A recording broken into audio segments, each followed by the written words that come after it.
Assalam. Assalamu alaikum warahmatullahi wabarakatuh, everybody. I'm Preacher Mars, host of the SOS, the Shout Out Show. I hope you're having a grand Wednesday. If you can't have a grand Wednesday, better known as Hump Day. You know, sometimes when you have these shows, you get a little inspiration. And I drew some inspiration from a couple of life experiences. I saw some jobs that were leadership positions and I applied for one of them. I didn't get it. It was no big deal. I always like to see if I can get in an interview and then be able to pitch what I think the job should be doing. And I didn't get it. And I kind of frowned a little bit on it. And, you can be salty. It had nothing to do with the fact that, they hired a better candidate or who they thought was a better candidate. It was the whole idea about what the whole framework of leadership meant.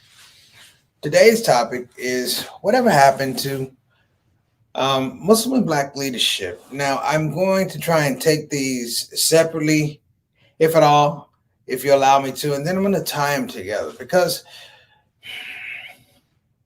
we're at a situation whereby I don't think people understand that we're at a little bit of a tipping point. And what I mean as a tipping point means that the people have flip-flop roles in society in terms of dynamics, in terms of how people communicate with one another, how government works, how community works. I always say this quote by Imam Warfati Muhammad, may Allah be pleased with him. His quote was, if you don't like the way people treat you, change the way you think. And what's happened, brothers and sisters, is that there's been a perversion of that idea. The perversion of it is not if you don't like the way people think. If you don't like the way people treat you, change the way you think. It is now, if you don't like the way you treat yourself, change other people. Leadership here in the United States has always been a different type of dynamic because the leadership that oppresses the people that they need. And that people, that group of folks who oppress, ironically, are ones that make the leadership effective, that hold the leadership accountable. Here in the United States, it's interesting that as you had other minority groups that came into the United States, as they ascended, part of the ascension was to make sure that somewhere in the background, there was a group that could be readily oppressed, that can be leveraged as needed for particular political gain purposes, social experiment, whatever we're talking about. Whatever we're talking about, I'm saying there's always had to be an underclass here in the United States. And I don't mean poor. I don't mean the economic nomenclature about poverty, brothers and sisters. We're talking about oppression. And in that space, I find that the leadership has been void. We come out of a period that's unprecedented in terms of social activism around George Floyd. But what has happened, brothers and sisters, that as the emotion dies away, we begin to understand that the leadership in these particular situations were tepid. Just because you have 25,000 people that come to a march or rally doesn't mean that you have leadership. You may have good organizing skills, but it doesn't mean that you have good leadership. And I'm not talking about the mercurial example of having a king or an ex, or Elijah Muhammad or Medgar Evers somehow hover over the people. I'm talking about a diet that used to happen in the United States, a diet that used to happen in our communities, the Muslim community, and of course the African American community, whereby, brothers and sisters, we could change the course of society while we were a part of society. Let me offer you this. I often tell people that folks who don't understand leadership look at other aspects of leadership, mimic it, but don't necessarily go back to their original places. They employ leadership in that space, per se. A person who's not in a white patriarchal society, who's not a powerful person, will come to the oppressed party, look at the leadership, and insert themselves as leadership over them. And they don't mind that This position over here is a weakened position or a lack of, or I want to say a devalued position. It is the idea that it still allows them to come to the table and says, I'm a leader. I'm going to take a really deep dive here. And I'm going to start with comedy and why comedy is so important to the conversation I'm about to have about leadership in the Black community and leadership in the Muslim community. I'm going to talk about comedy and we're going to tie it up. But we're going to be right back. We're going to get the show started. I'm Preacher Moss with the Shout Out Show talking about what happened to Muslim and Black leadership. We'll be right back.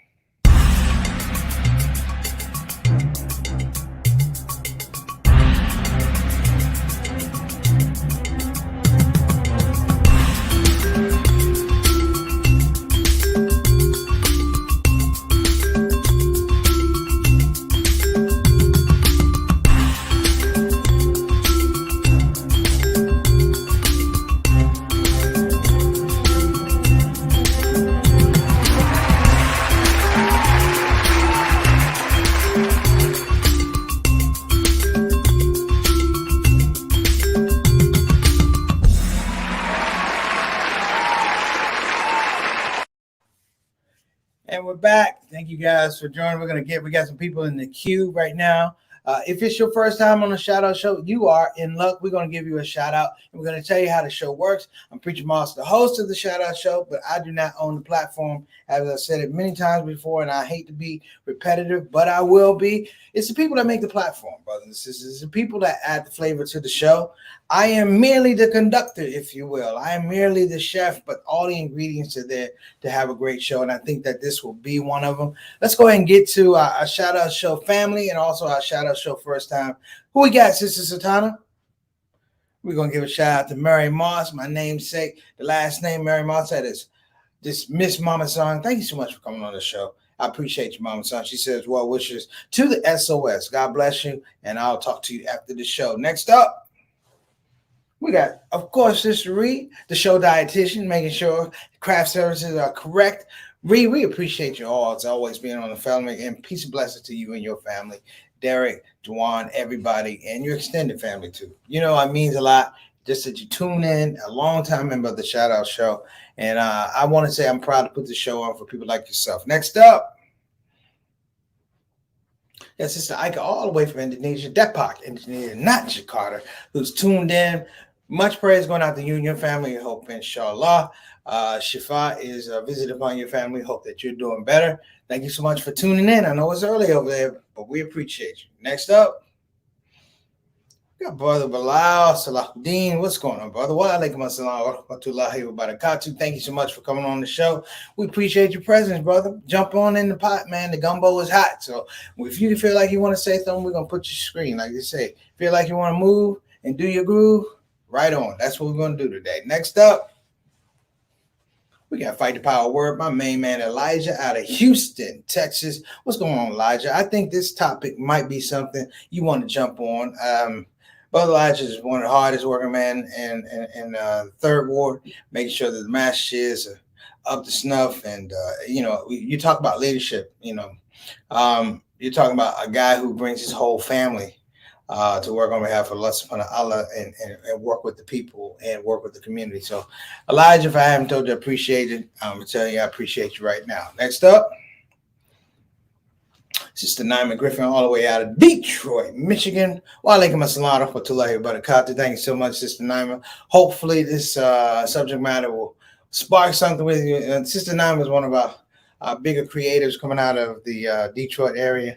I'm sure she has something to say, and she has some positive contributions. We look forward to hearing from you throughout the show. Next up, we got my main man, Altaf Rashid, coming out of Toronto, Canada. My main man, we call him Mr. Straight Down, Mr. 6 o'clock, our Canadian ambassador to the show. My brother, thank you so much for coming on the show. We appreciate you. I'm giving you salams back, but I'm telling you, take it in your house and give salam to your family. Tell Preacher Moss from the SOS said, wa alaikum assalam wa rahmatullahi wa barakatuh. Next up, got my brother, Johnny L. Thomas. JT, Sister Satana, if you're in the back, he's going to switch. He wanted to say today, Assalamu alaikum wa rahmatullahi wa barakatuh. Preach and Satana. So, brothers and sisters, when you give salams, let's give salams to Sister Satana as well. She's an integral part of the show. I've said that before. She allows me to do these quick moves and what have you, and I don't have to be connected to my computer, making this, inshallah, a much better experience. And of course, we have Sister Satana. Wa alaikum assalam wa rahmatullahi wa barakatuh. Thank you so much for participating, Sister Satana. Appreciate it. Let's get to it. Years ago, let me give you a preface, brothers and sisters. This is before Barack Obama and even Colin Powell was in office. I wrote a screenplay, and the screenplay was built upon the fact that, for some reason, effective leadership had not bubbled to the top in the Black community. Essentially, brothers and sisters, they were like, we're going to have to figure out something. And it was based in a small LA community like Leimert Park. And they had an old-time Black leader, and he would do everything for everybody, every protest, every rally, every press conference. He was there, and then he died. And then the question was not so much, how do we pick up the mantle? It became, how do we get another people to be a Black leader? And so with it being Hollywood, this Black community decided, we're Hollywood, we're 30 minutes away. Instead of trying to grow a Black leader, why don't we audition for one? Now, the screenplay was essentially the fact that they had a Black leader that was mercurial. Everybody liked him. They loved him. White people liked him. Black people liked him. Latinos liked him. Asians liked him. He spoke everybody's language. And he gives a big speech, brothers and sisters. He gives the quintessential speech for the person that wants to be president. He gives a great speech. The rockets go off. The security hushes him out of the auditorium, out of the arena. And he sits in front of his makeup, taking off his TV makeup. And this Black leader is taking off. And we look in the mirror, and he's white. The name of that screenplay was called Where's Malcolm When You Need Him? And in some regards, while it was a fictional idea, it did lend to the fact of what I thought about Black leadership at the time. That we parrot, in some regards, the needs, the insecurities, and in some cases, the conspiracies of those who would not be us or be among us, but have no problem leveraging us. I said comedy, and let me be very, very careful about breaking this down, brothers and sisters. I just gave you what was a comedy idea, that the Black leader that everybody liked turned out to be white. But in real life, it happened in the state of Washington. We had a woman who acted Black, darkened her skin, but she was white, lily white, and people didn't know. And in my mind, like you, many of you, I was like, why didn't we know? Why didn't we know? Were we that comfortable with someone else doing leadership that we didn't cross the T's and dot the I's? It's also the same thing in the Muslim quadrant, in terms of Muslim leadership. It is no, and let me say, it is no coincidence that in America, all the leading scholars of Islam that people actually listen to, the majority of them are not foreign. They're not from Saudi Arabia. They're not from Al-Azhar. They're not from all these places of study. They're from here. And most of them, brothers and sisters, are convert. You see, what does that mean? It means, brothers and sisters, that somehow the religious fortitude that's been afforded us since the mid-60s has yet to produce a leader who is literally from the bloodline of another country.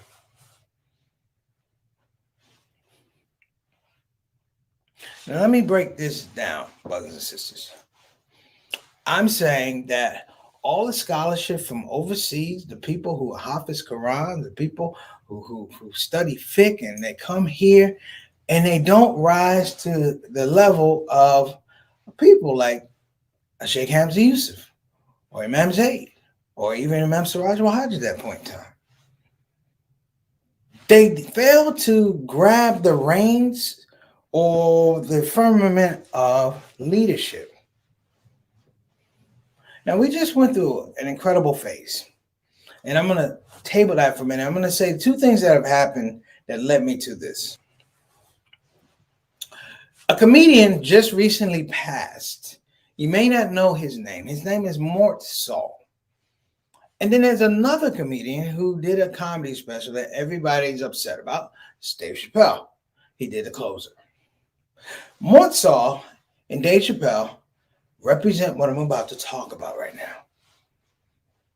And that is, in the abject absence of leadership, the kings who needed the jesters to make them laugh are no longer kings. And we're left with the jesters. You see, in old times, a king will have a jester, and the jester was the only person that could speak truth to power to the king. He could tell him the king was not smart, or he lost a war, or the king's children were ugly, and he would be ha ha ha ha ha, and it was okay because it was framed in a joke. But now you have a situation where it's not a joke anymore. We don't know who kings are. It's amazing to me that in world history and world events and world culture, one of the top trending stories in Istanbul was about Dave Chappelle, Netflix, and the trans community. Dave Chappelle, Netflix, and the trans community. So the question is, whatever happened to Black leadership? There's a movie called I'm Gonna Get You Sucker. And in the movie, they have Black revolutionaries who are going to take over and lead. And what happens is they come together and they say, what happened to the revolution? What happened to the Brothers for the Revolution? And somebody says, man, they all got government jobs. Which I thought was a classic line. Shout out to Kenyon Ivory Wayans. But what happens, brothers and sisters, is that there's a normalization that goes on. There's a normalization that goes on. When I say normalization, it means that one or two things are going to happen. Either your level of struggle is going to normalize, or your level of suffering is going to normalize. And normally, if you can't reconcile your struggle, it becomes suffering.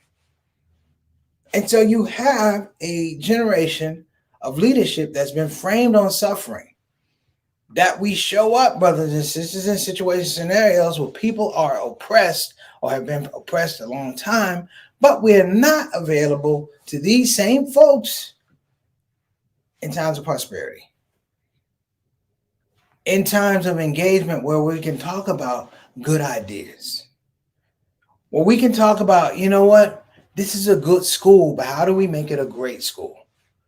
We have 5 major Black businesses, but how can we get it to be 10 Black businesses? You know, we have a reduction in diabetes and heart disease and cancer because we're eating the right things and doing prevention. How can we take that and make it a bigger thing? Well, there's a void. And let me tell you how voids work. In the 50s and the 60s, you had an unprecedented amount of leadership and leadership lost. When I say leadership lost, I'm talking about assassination, of course. Kennedy, Malcolm X, Martin Luther King, Medgar Evers. And what that set, brothers and sisters, was a precedent whereby the narrative couldn't be completed. Allah called him home. The narrative could not be completed. And with the narrative not being completed, we look for people to complete that narrative, totally understanding and falsely thinking that they were going to take us across the pond. There's no more Malcolm. There's no more Medgar. There's no more Elijah Muhammad. There's no more Martin. Do you hear what I'm saying? And it's interesting, brothers and sisters, that in the Black community and the Muslim community, we share a common bond. We share a common bond. that all our leaders, if you will, that we follow, and careful, this is important, that all of our leaders that we follow have a very defined, clear relationship with struggle and suffering. Defined leadership, suffering, and struggling. Now, like I said, when you talk about suffering, suffering is not natural. But when you talk about leaders, you are talking about people who say, this is not natural. Let me change condition of myself and the people around me. We don't necessarily have that pull today. We have a fear economy, and I talked, of course, about the negativity economy, but we have a fear economy whereby people back up from leadership because they feel at some point in time it will just be them. That at some point in time, the people that you're loving and you're fighting for, they will abandon you. It happens in our masjids. It happens in our Black communities, Latino communities. Someone stands up and we all sit around thinking, oh, he won't be there long. Or they stand up and we wait for them to be knocked down. We can't even talk about leadership in the Muslim community because we put it out strictly as religious leadership. And that religious leadership, though we don't want to say it, it doesn't necessarily translate over to the rest of what's going on in the world. We talk about how we want to help people. Well, the fact of the matter is, if you really want to change the situation, we have to populate it with leaders. Not a leader, but leaders. Not the one, but the many that, again, echo what the community wants. They echo and speak to oppression. They echo and speak to fairness. They echo and say, hey, listen, these are my opportunities. Let me share and be with people who want opportunities. Oftentimes, brothers and sisters, people are scared. If you want to know about the comedy game, let me tell you about the comedy game when you're Black. Hollywood only chooses one Black comedian to be a star. One. Now somebody said, what about the white comedians? Don't nobody care about the white comedians. They're not necessarily bankable. They're bankable, but over a period of time, TV shows, maybe a few movies, but they're not rock stars. The Black comedian, brothers and sisters, is the one that keeps all the other comedians that are Black at a lower level. And Hollywood will pick that one. If I'm saying that Hollywood picked Dave Chappelle, yes, they did. Early on, way before the closer, way before Netflix, they picked Dave Chappelle. Was he funny? He was absolutely funny. He was comedic genius. But my point, brothers and sisters, is that before there was Dave, there were other people. There were the Eddie Murphys. There were the Kevin Harts. And that one, brothers and sisters, that they seem to pull out all the time is what? The one that is less likely to be a leader. Let's call it what it is. Not until this point where Dave Chappelle stood up against the trans community did you actually have a comedian outside of Red Fox, outside of Dick Gregory, outside of course, Richard Pryor, that would actually stand up to society and say, this is wrong. This is wrong. And that, brothers and sisters, brings us to the point where we are today. What happened to leadership? There are a lot of theories. We stop educating and we stop giving the narrative of what leaders have to do. So it's not showing up at the press conference. No, it's not being able to say the right things at the right time. It's not communicating with the press. Of course, that's necessary, but it was the actual ability to communicate with the people that you pretend to serve. And leadership has gone awry because we don't serve people. We have elections, brothers and sisters, and this is an important thing. You see, true Black leaders and true Muslim leaders were not elected. They weren't elected. They didn't have boards back then. The NAACP settled on Martin Luther King, and Malcolm was settled on, Medgar was settled on, but they weren't elected. Even Jesse Jackson, Al Sharpton, they all share the fact that they were not elected officials. And whether you like them or not, agree with their politics or not, they took the reins and said, in this void, I'm going to stand up and say what I think my people want to say. You know, truth be damned, I'm going to go ahead and say it. And if people don't like it, then deal with it. We're going to deal with me on the ideas and this premise that leadership is being made. So we're going to take a couple. Got some, Sister Tani. We have some comments. Maybe we do, maybe we don't.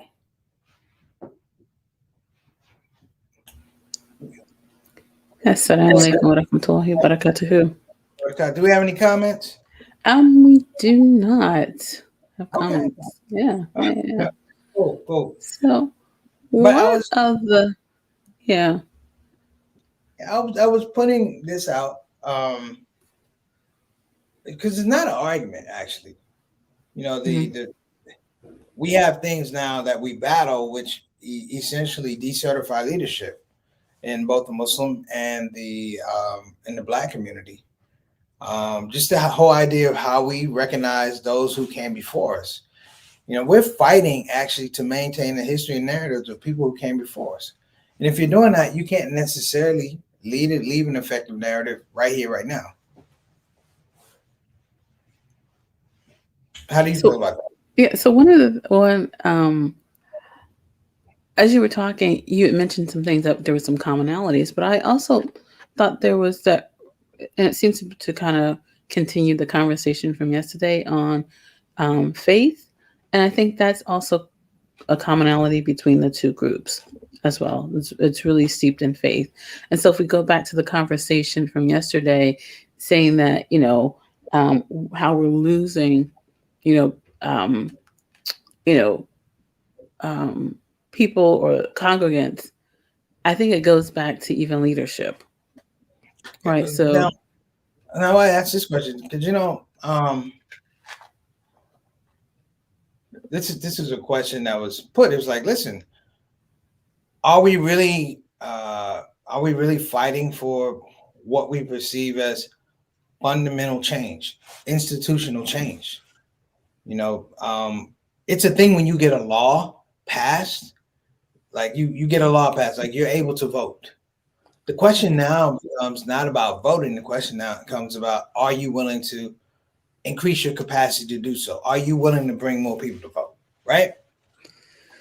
So it's like when you start looking at leadership, it's like, what are our hot buttons now? Mm-hmm. We've had things that have been, I want to say, catastrophic in the Black community. In the Muslim community, we've had, of course, 9/11. The Black community, we had crack. You would think that crack would be something that had been solved, but it was like, no, this was a generational problem. Mm-hmm. Mm-hmm. Muslim community, our generation problem is the fact that as we move through these things, the things that we have to deal with, Islamophobia, representation, bullying, they are so far away from the original nature about how you address problems, number one, and how you build coalition. Now, is it an issue? We don't build coalition. We can have a rally, but when the rally is over, you have a coalition. No, everyone goes home. Everyone goes home, and everyone's satisfied by that rally, and that's the satisfaction, right? It's the satisfaction is not okay. What are the next steps? There's like no game plan.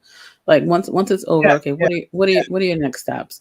And so you think of even from George Floyd, right? Let's just name, because that was the hot button, the hot topic, I should say.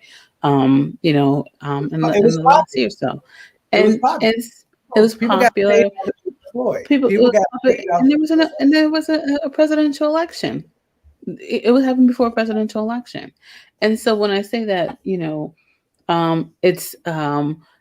it's a feel, like the rallies are a feel good, and people go home and they're satisfied with that, or they're satisfied with this kind of this high level. Okay, if the police or the politicians took a knee, then they're satisfied with that. But taking a knee doesn't write policies, right? I mean, policies are not. I saw Mm-hmm. something today about Ahmaud Arbery Mm-hmm. and the three men who have been charged. They potentially face life in prison. You know what the defense they're going to lean on? They're going to lean on a Civil War era statute that says if you have a reasonable suspicion that somebody has committed a crime, you are allowed to make a citizen arrest. It's This is ridiculous. this is civil rights era law, and they only took it off the books when people realized that these guys were going to use that as a defense. Mm-hmm. This is the thing I'm talking about. Mm-hmm. Mm-hmm. Leadership goes, wait a minute, where are the problematic areas that can disengage and discombobulate us as leaders moving forward? The things that can take the Right. legs out of our argument, we don't take Mhm. the legs out of their argument anymore. Right. And so can we honestly say that we have a John Lewis? Do we have a John Lewis leader in I this think we stopped. I community? think we stopped listening to John Lewis. Yeah, I think so, I think which we stopped was listening to John Lewis. so For that, unfortunate. we Which is started so listening. unfortunate. Stop listening to Farrakhan You and know. go all the way back to COINTELPRO. They didn't want us to listen to Elijah Muhammad. They didn't really want us to listen to Imam Worthy Muhammad. I mean, they didn't want us to listen to who is Shervaz. They didn't want us. They didn't want us to listen to people who had sober thoughts and they were going through something. Hmm. Hmm. Leadership wasn't a job. I want to say that to young kids. A long time ago, leadership You need wasn't a to job. pay for it. Yeah, when leaders passed away, people had to pass the hat to bury them. Hmm. They didn't Hmm. have benefits. They didn't have retirement.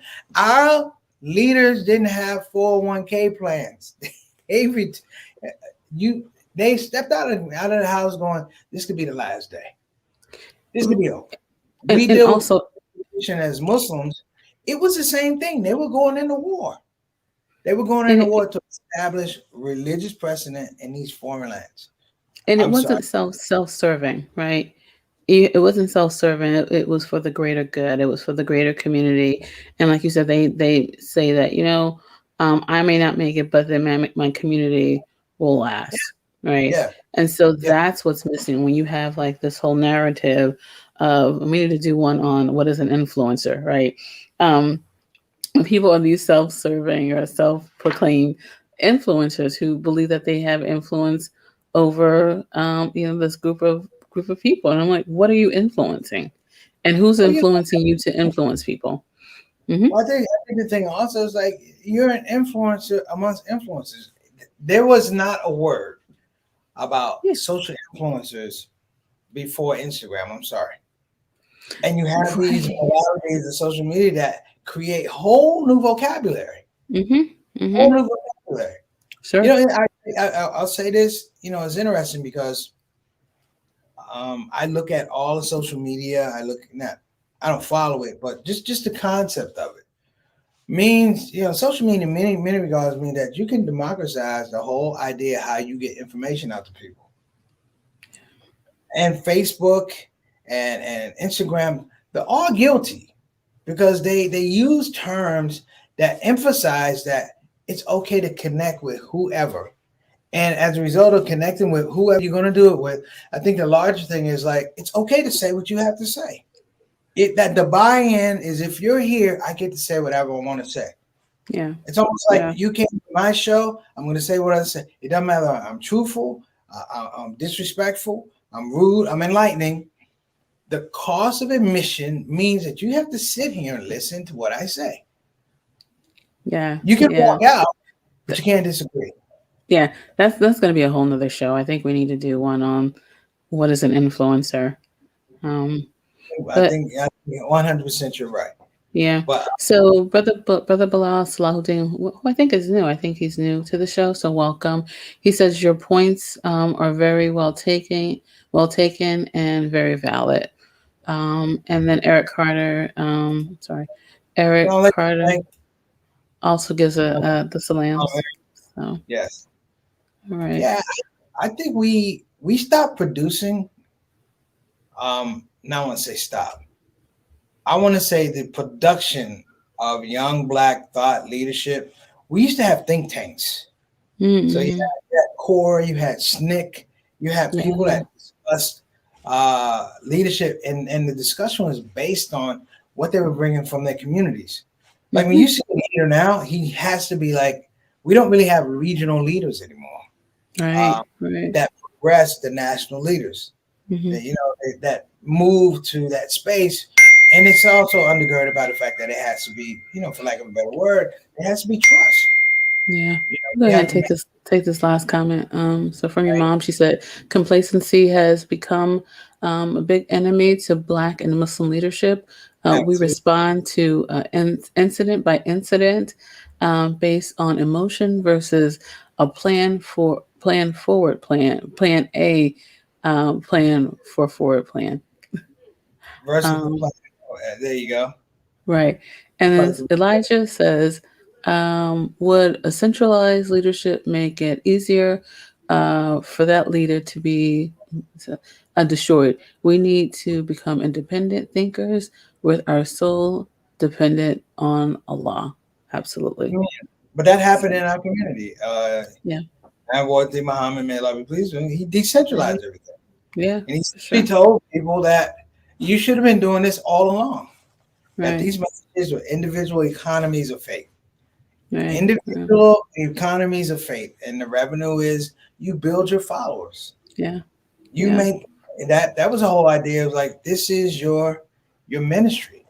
Some did it well, some tried to do it, some are still trying to do it. But I think that type of thing, and it's not even sink or swim.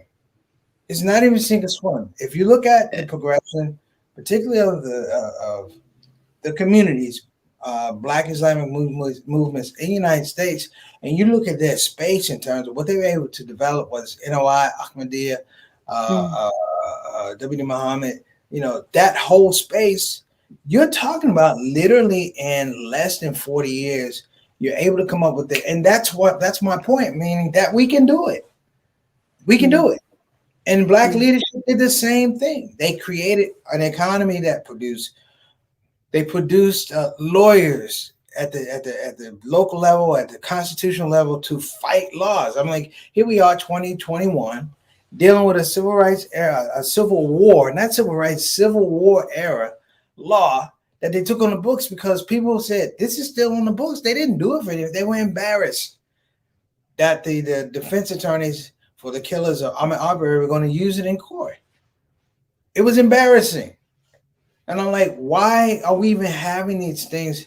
That's a whole another conversation about CRT, critical race theory. But you see why, brothers and sisters, maybe that'll be critical race theory part 3. We're going to talk about some of these laws that are still on the books. So listen, Sister Satana has bounced off. I know I am over. Please forgive me, brothers and sisters. I tried to handle 2 parts of an argument. Inshallah, I covered at least one part of it effectively.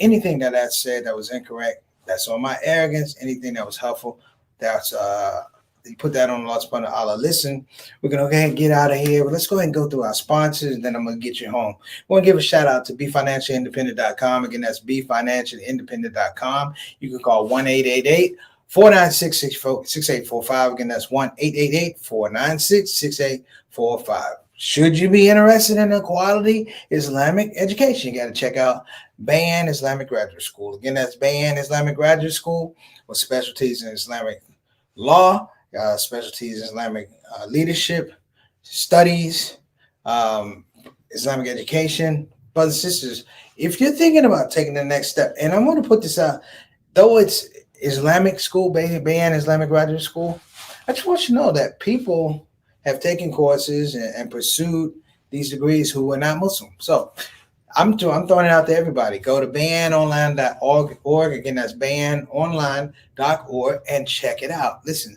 that's our show, brothers and sisters. I want to give a shout out to all of you who are out there in the world grinding, trying to take care of your families, take care of your children, take care of your parents. You know what? This show's for you. Leadership, that's what we need. Hope we get it soon. I'm Preacher Moss. This is SOS. Peace. Assalamu alaikum warahmatullahi wabarakatuh. Well, team, we've come to the end of yet another show. And I have to say, I had a good time, and I hope that you had a good time as well. Listen, at this part of the show, we have no more show. I could literally sing a song saying we have no more show. However, to spare all of us that embarrassment and chaos, I'm just going to say, please join us tomorrow here on the Shout Out Show, Monday through Thursdays, and every first Saturday, we do our Saturday Spotlight. Here we are again, 5 to 5:30 on the Central Time. And of course, we're going to do our rebroadcast at 8 o'clock Central, 9 o'clock p.m. And of course, that would be 6 o'clock on the West Coast. So, time for you to go, because it's time for me to go. I think I will do that song. Thank you for coming to the show. Thank you for coming to the show. That's all the lyrics I wrote. But you get the idea. See you tomorrow. Assalamu alaikum. Shout out.